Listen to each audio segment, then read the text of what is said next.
For Shiloh today, we're going to look over our Chapter 2 homework, so get that out. Then we'll do our words to know for Chapter 3, and then we'll read, and we'll look over your Chapter 3 page and get started on that, and the rest will be homework. So, my 4th grade friends, give me a thumbs up if you have your Chapter 2 page open. Good. All right, I need my marker. All right. We did the words to know, the character analysis, and the stop and jot yesterday. So you had just 2 sections for homework. What did you have for a connection to yourself? A text to self. Thinking about our story and relating Marty, Shiloh, Mom, Dad, Judd to yourself. Monica, what was your connection? I don't really like when animals die, and I don't like Yeah, so you agree, you kind of identify with Marty, making a connection to Marty about not liking animals getting hurt or dying. Awesome. Zach. I don't shoot living things for me because I don't think to shoot them. Yeah, okay. That's a good one. Rose? My dad's house, we live by wood, so,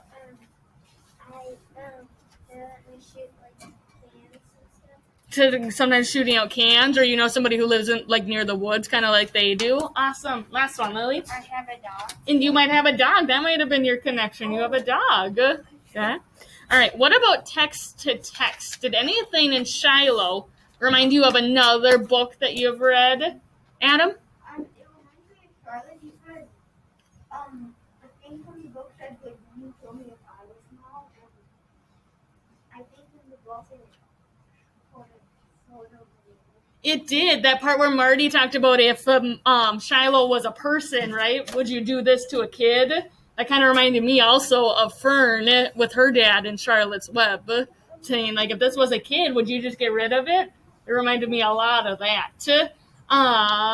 Lily.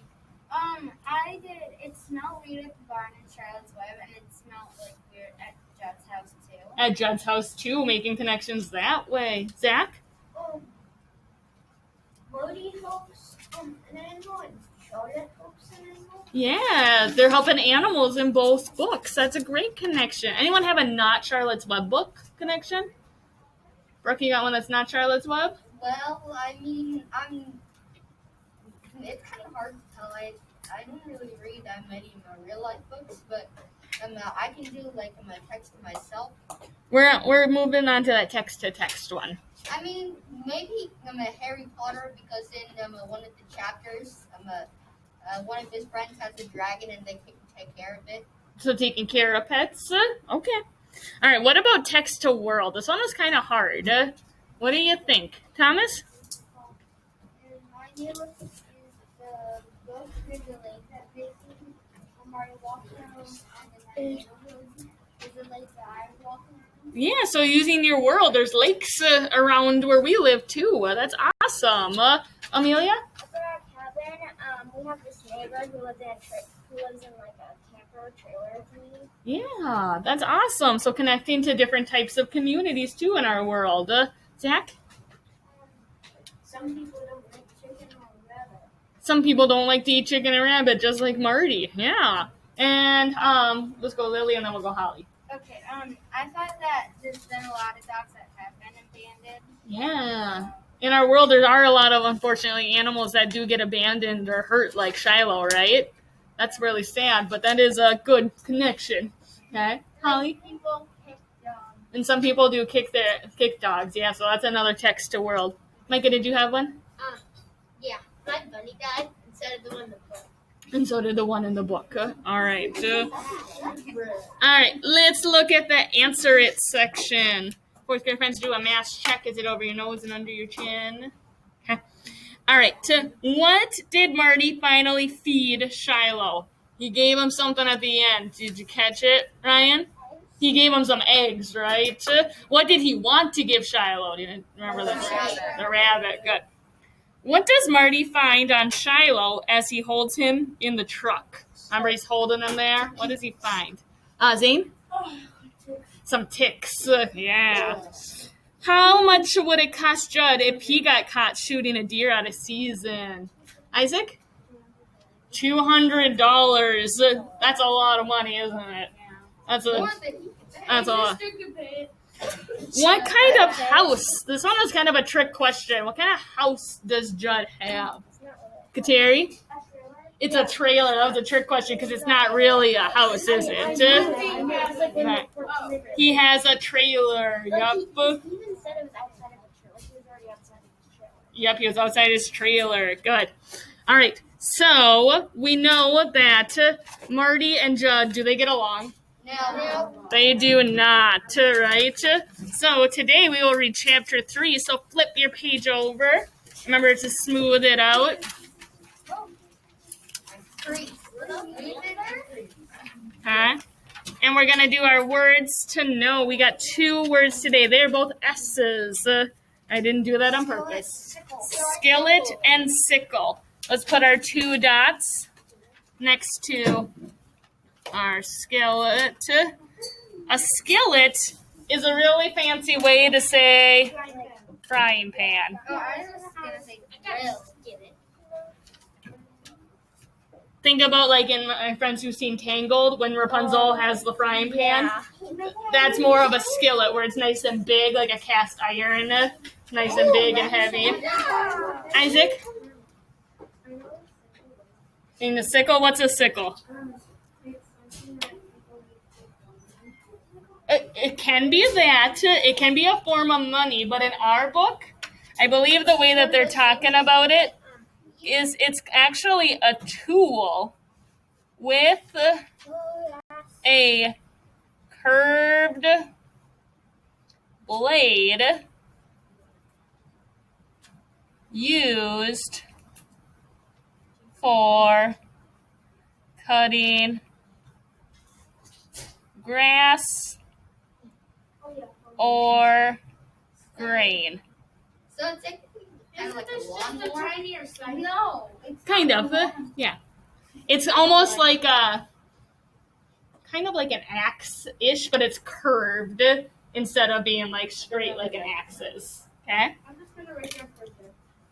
Give me a thumbs up when you have both definitions done. And remember, my friends at home, you can always pause the video if you need more time.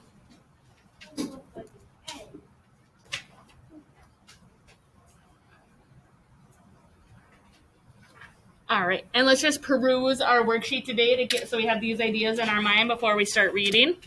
We're going to have to do a compare it today, where we're going to make a comparison about our opinions on some of the characters, okay? Then we'll do a character analysis on Marty's dad today instead of Marty. We'll have a stop and jot thinking about times where you might do something at home that if you did it somewhere else, you might get paid. And then we'll have sequence it to putting the chapter in order, okay? So go ahead and get your Shiloh book open to chapter 3.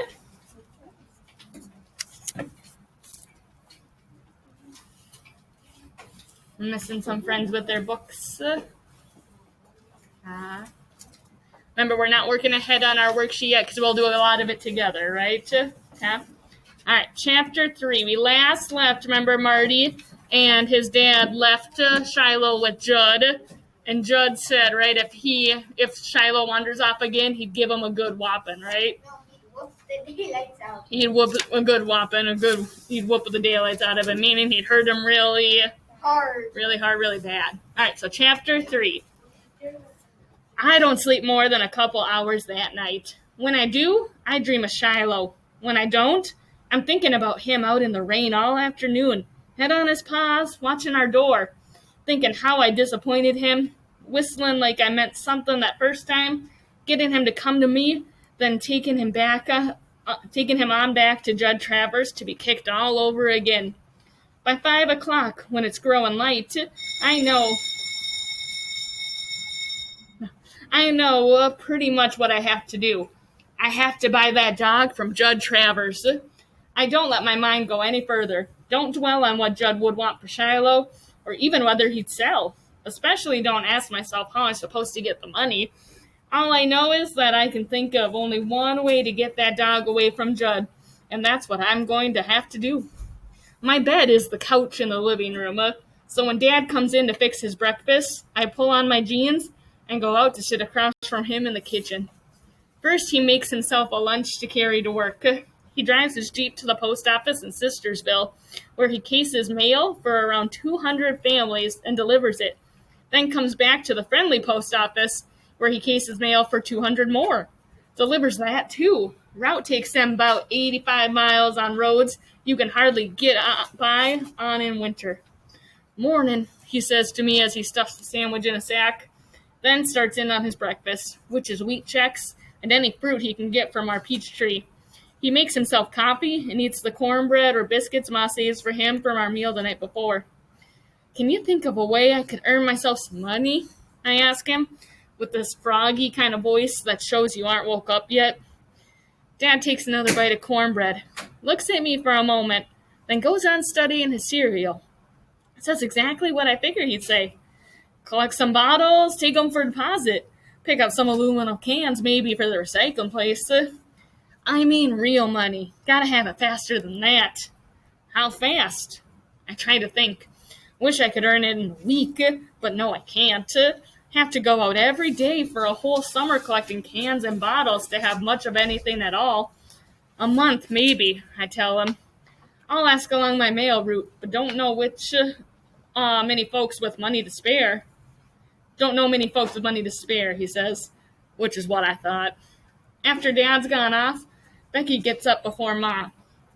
Then I fix her a bowl of Cheerios, put her sneakers on so she won't stub her toes, and brush the snarls from her hair. Read once in a book about how some kids earn money babysitting. Boy, if I ever got paid even a nickel for every time I've taken care of Becky, Darlene too, I'd have a lot of dollars. I do a whole bunch of jobs that other kids, other places, get money to do, but it wouldn't ever occur to me to ask for pay. If I asked Dad, he'd say, "You live in this house, boy?" And when I'd say yes, he'd say, "Then you do your share like the rest of us," which is why I never asked. More Cheerios, says Becky, and all the while I'm making her breakfast, I'm thinking the best route to take to find aluminum cans. By the time Darlene gets up, wearing one of Dad's old t-shirts for her nightgown, I figure how I could double my can count. But when Ma gets up a few minutes later, she takes one look at me and guesses what I'm thinking. "You got that dog on your mind," she says, lifting the big iron skillet to the stovetop and laying some bacon in it. "Thinking don't cost nothing," I tell her. She just gives me a little smile then and sets about making my bacon crisp the way I like it, and we don't say any more about Judd's dog. Must walk 5 miles that morning, and all I find is 7 cans and 1 bottle. When Dad comes home about 4, he hasn't found anybody looking for help either, but he says, "The Sears Fall catalog come in this afternoon, Marty. You got nothing better to do tomorrow. You could ride my route with me, help deliver 'em." I say yes to that. No, I won't get nothing more out of it than a soft drink at the gas station, but I like going around in the Jeep, riding over back roads like Rip and Tuck and Cowhouse Run Road with Dad. Can take a bag with me just in case. Pick up any cans or bottles I happen to see. That night, Dad and I sit out on the porch. Ma's in the swing behind us shelling lima beans for next day, and Becky and Darlene's in the grass catching lightning bugs and putting them in a jar. Dad laughs at the way Becky squeals when she gets a bug in her hand. But seeing those bugs in a jar reminds me of Shiloh all chained up at Judd's, a prisoner as sure as those bugs. Truth is, about everything reminds me of Shiloh. Once you get a dog to look at you the way Shiloh looked at me, you don't forget it. "Got 17, Darlene shouts. "Aren't they pretty, Ma?" "Almost could turn off the electricity and let 'em light the kitchen," Ma says. "You going to let 'em go?" I ask. Darlene shrugs. "They'll die if you keep 'em in a jar," I tell her. Becky, she comes over and crawls onto my lap. "We'll let 'em go, Marty," she says, and kisses me on the neck. A butterfly kiss, she calls it. Bats her eyelashes against my skin. Feels like a moth's wing. She laughs and I laugh. Then far off I hear a dog. Leastwise, I think it's a dog. Might could be a fox cub, but I think Shiloh. "You hear that?" I asked Dad. "Just a hound complaining," is all he says. Next morning, Dad gives me a nudge when he comes through to the kitchen, and I'm up like a shot. We ride to Sistersville, and I haul all those catalogs out to the Jeep while Dad cases mail. Not everybody gets a catalog, of course, but anybody who places an order with Sears during the year gets one, so there's lots to load up. By 8:45, we're on the route. Dad pulls the Jeep up close to the mailboxes, and I stuff the mail in, turn up the little red flag on the side, if there's one. Some folks even wait down at the box, and then you feel real bad if you don't have anything for them. Dad knows everybody's name, though, and he always takes time to say a little something. "Morning, Bill," he says to an old man whose face lights up like Christmas when we stop. "How's the wife doing?" "About the same," the man says, "but this catalog's sure going to cheer her up," and he sets off for his house, mail tucked under his arm. People even leave something in their boxes once in a while for Dad. Mrs. Ellison always leaves a little loaf of banana bread or a cinnamon roll, and Dad saves it to eat with his lunch. After we finish Sistersville, we do the friendly route, but as the Jeep gets up near Shiloh, my heart starts to pound. I'm thinking of closing my eyes tight in case the dog's around. If I see his eyes looking at me, they'll just drive me crazy. I can hear dogs barking when we're half a mile off from Judd Travers' trailer. Dogs can pick up the sound of a Jeep that quick. I get Judd's mail ready for him. He hasn't got any catalogs coming, but he's got 2 other magazines that'll probably warm his heart. Guns and Ammo and Shooting Times. Why don't he take a magazine about dogs, I'm thinking? Teach him how to be kind. All the dogs is chained when we get to his place, so none's waiting for us at the box. But Judd is.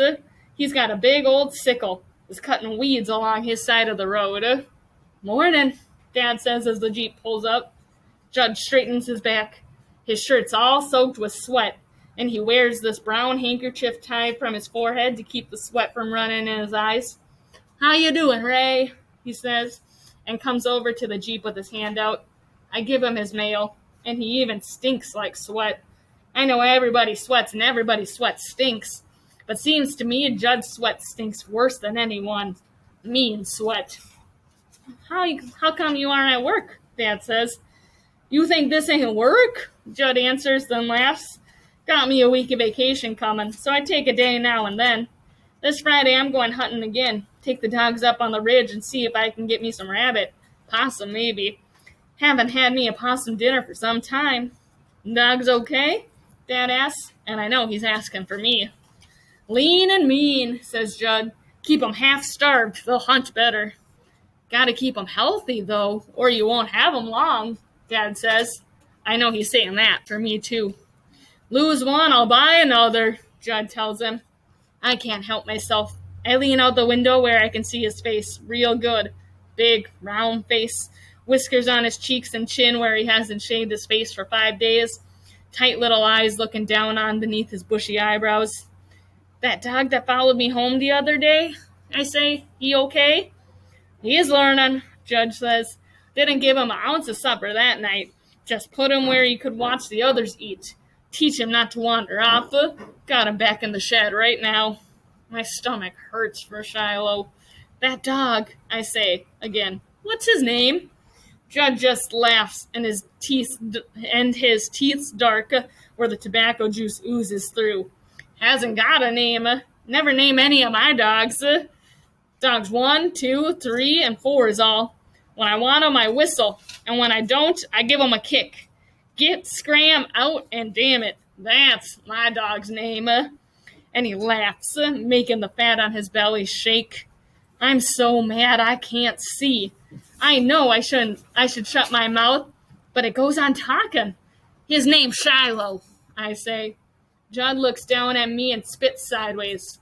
Studies me a good long time, then shrugs as the Jeep moves forward again and on along the river.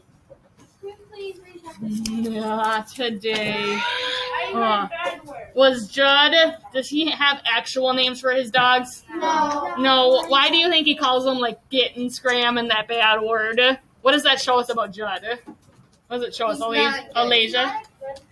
He's not a good person. What would a good person do if they had that many dogs? They would name them, right? All right.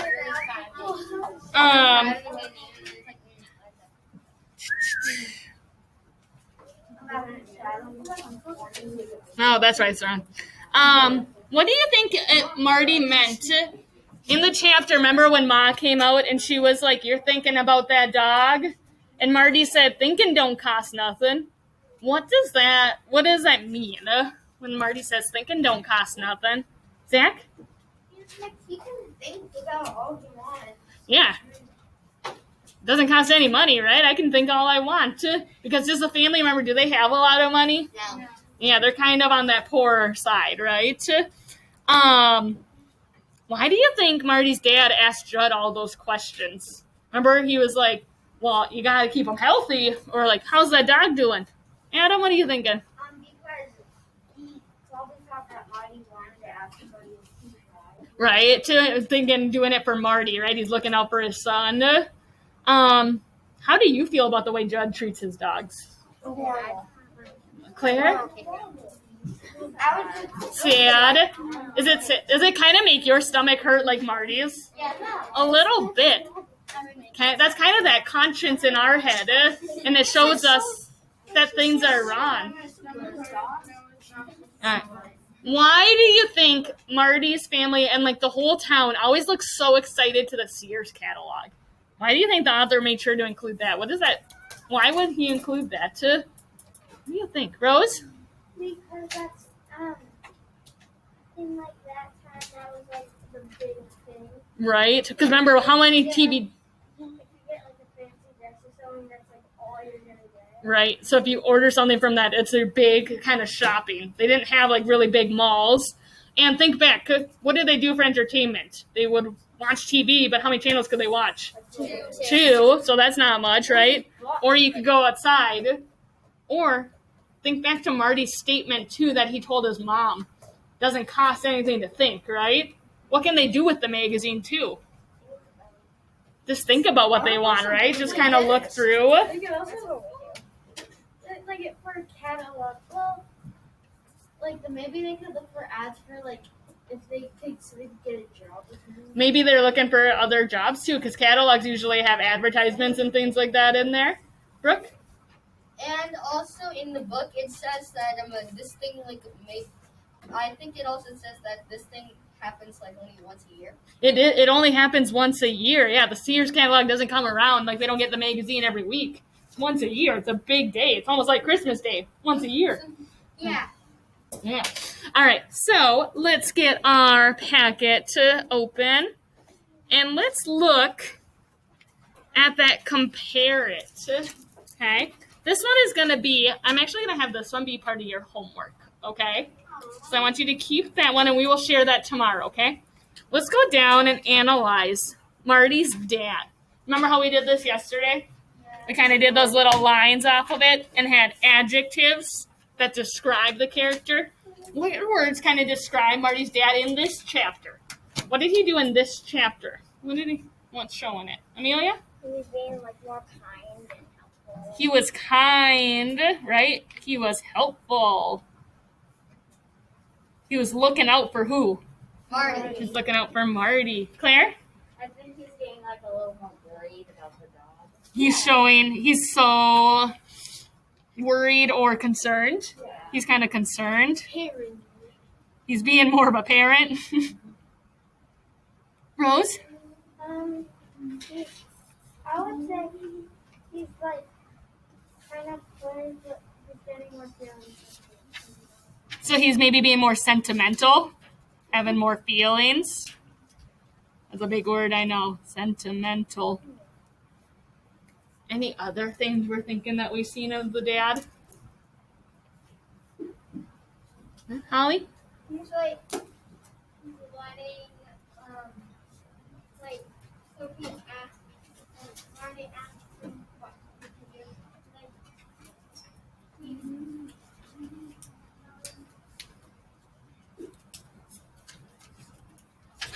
Do you think Dad had a little bit more patience in this chapter? yeah. He kind of was like, yep, that's the way, or we can do this or this. Claire? I think like I don't want to say like good, but like since like the mom wasn't there, he didn't like have to follow what the mom said. So like he just kind of helped Marty, like how the mom like. Mom's pretty strict, right? Son and Dad maybe got to loosen up a little bit. We could put that in there too. Let's see. I'm going to just do a long line down here. Wherever you got room. Loosen up. All right. I think we kind of hit Marty's did. Well, all right, Monica. Like he he knows like everybody, so like it's like Yeah, he's really friendly, right? He always takes time to say hi to the people on his route, right? He's friendly. He's remember- friendly at friendly. He's friendly and friendly, yes. and in Sistersville. And Sistersville. How many people does he deliver mail to? 400. 200 in Sistersville And 200 and 200 in Friendly. So 400. 400. Imagine one delivering mail to 400 people and then stopping and saying, like having a conversation. Does that take a lot of time? That does. And that definitely shows his friendliness and kind of his patience there too, right? Amelia? They revealed his name. They did? What was his name? Ray. Ray. Dad's name is Ray. Did you catch that? So you can cross it off if you want. And we want to say Ray. I was hoping somebody would catch that. Dad's name is Ray. Do we know Mom's name yet? No. You know, Ray. everybody's name is something Ray. We know everyone's name except for Mom's. Really? All right, let's look down at the stop and jot next. Stop and jot next. So think about this. Are there times where you do things at home that people might get paid to do if they did it at someone else's house? Think back. What did Marty say in the story? What part was he talking about? Christian? He was talking about how he would pick up trash and stuff. Not that part. That was right after that. Or it was right before that.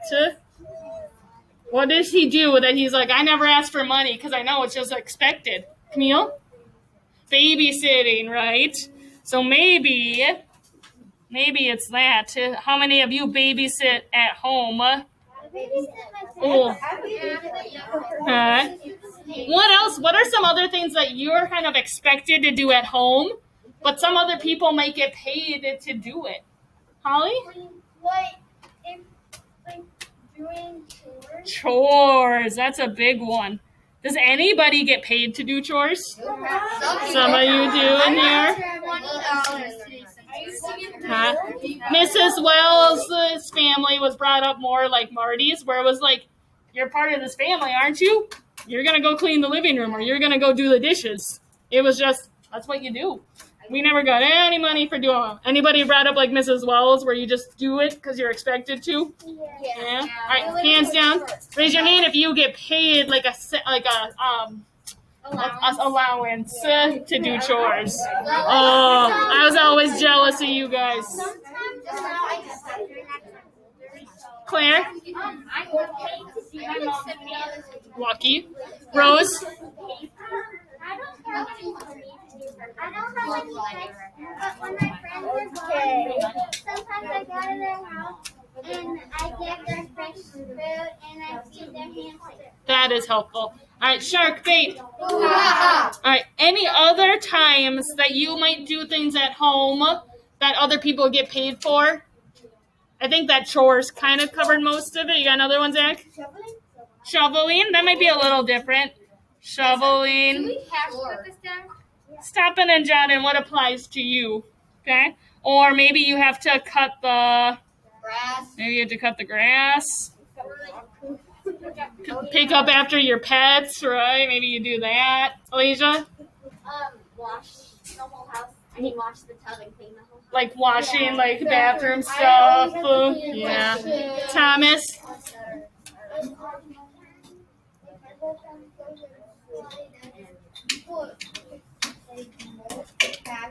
Do yard work. Maybe a yard work under there. Cleaning, making sure the living room and everything's clean. Like our house right now is so clean because before school we had. All right, fourth grade friends. So you have the compare it section. Let's look over that question first. We're not going to start working on it yet, okay? How has your opinion of any of the characters changed after reading this chapter? Like, has your opinion changed? Why or why not? So if your opinion has not changed, tell me why not, okay? If it has changed on anybody, tell me why. Brooke? I think my. Oh, I don't want your answers yet. Any questions on that part? Holly? Does it matter if it gets better or? Nope, it can go better or it can go worse. Yep, your opinion changes. Okay, it could go either way. And then the last part down here, the sequence it. So we read the chapter, and I just kind of want you to retell the chapter for me in 4 parts. That first, second, third, and last. So how did the chapter start? First, Yeah. what happened second, kind of the main part. What happened third, and what happened last. Does that make sense? Yeah. Oh, Monica? sorry, I just saw another one for character analyst for Ray. He's generous. Ray is generous. Why do you think Ray's generous? Because he let Marty go with him and said he'd ask her around. And he would ask her around. Yeah, he did show a lot of generosity. All right, so your homework is to compare it, and the sequence it. All right, you can go ahead and get started. We got like 2-ish minutes before we'll head to church. And my friends, we will see you later.